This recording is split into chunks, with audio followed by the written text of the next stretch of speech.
వీళ్ళంతా గురుకుల 1:2 లిస్ట్ లో అభ్యర్థులు ఉన్న అభ్యర్థులు వీళ్ళందరికీ డౌన్ మెరిట్ లిస్ట్ కావాలని చెప్పేసి ఈరోజు గాంధీ భవన్కి రావడం జరిగింది.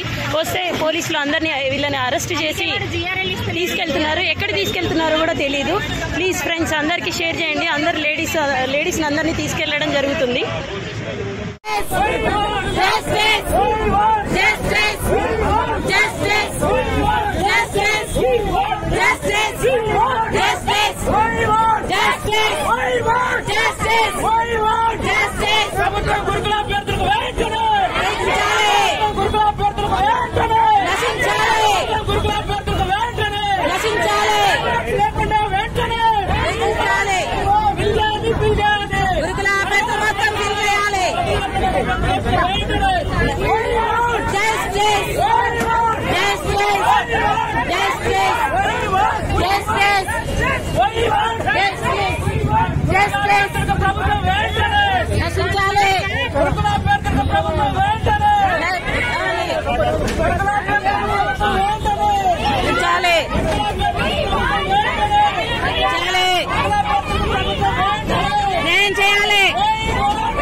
Gracias.